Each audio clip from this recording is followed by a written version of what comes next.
काय मागण्या आहेत तुमच्या आणि कशासाठी तुम्ही आज या ठिकाणी आंदोलनाला बसलात? आम्ही गेले 4 वर्ष महानगरपालिकेमध्ये पेपरवर्क करून करून दमून गेलो. महानगरपालिका झोपलेली आहे, झोपेचं सोंग घेऊन झोपलेली आहे ती.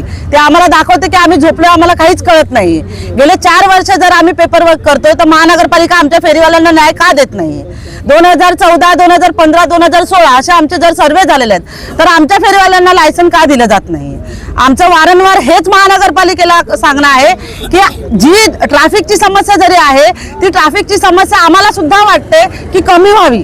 आम्हाला सुद्धा वाटते की ज्या अनधिकृत गाड्या लागतात किंवा अनधिकृत जे धंदे बसतात त्या हटले जावं, आम्हाला सुद्धा हे वाटते.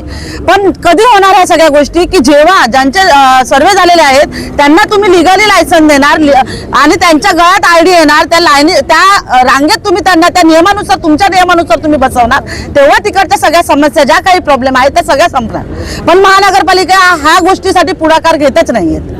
पण संध्याकाळच्या वेळेला तुमची काही लोक मध्ये रस्त्यामध्ये बसतात त्याच्याकडे. आमचं म्हणणं तेच आहे, आम्ही वारंवार तेच सांगतोय की जिथपर्यंत महानगरपालिका लायसन देऊन नियमप्रमाणे बसवत नाहीये तिथपर्यंत ह्या सगळ्या समस्या संपणार नाहीयेत. पालिकेचं असं म्हणणं आहे की त्यांनी एक जागा उपलब्ध केली, त्या जागेवर तुम्ही जात नाही ना. आम्ही आज जेव्हा ब्रिज नव्हता तेव्हा ब्रिज नसताना म्हणजे त्याच्या अगोदरपासून लोक बसतात. हे आमच्या आजी आहे, तुम्ही बघू शकता. म्हणजे ह्यांचं वय आता एवढं आहे तर त्याच्या अगोदरपासून म्हणजे 2 रुपये पावती, आमच्याकडे पावती सुद्धा आहे. म्हणजे कधीपासून बसता, जेव्हा ब्रिज नव्हता, जेव्हा 2 रुपये महानगरपालिकेची पावती होती तेव्हापासून आमची लोक बसतात.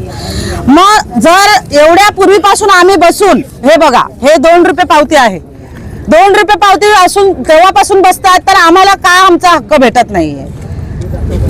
आणि राहायला आम्ही बोलतोय ना की ट्रॅफिकची समस्या असू द्या किंवा आमची लोक सुद्धा असतील ना, चुका करत असतील ना, पण कधी या सगळ्या संपणार? जेव्हा महानगरपालिका पुढे येऊन जर लोकांना लिगल बसवणार, लायसन देणार आणि त्यांच्या कायद्याने बसवणार तेव्हा या सगळ्या समस्या दूर होणार. कुठेतरी समोर पोलीस चौकी सुद्धा आहे. जर एवढी तिकडे ट्रॅफिक होते ह्याच्यासाठी कुठेतरी पोलीस प्रशासन आणि महानगरपालिका हे दोन्ही जिम्मेदार आहेत. आता तुम्ही कधीपर्यंत इथे बसणार? जिथपर्यंत आमचे सगळे हक्क, आमच्या ज्या मागण्या आहेत त्या जिथपर्यंत पूर्ण होत नाही तिथपर्यंत आम्ही इकडे बसणार.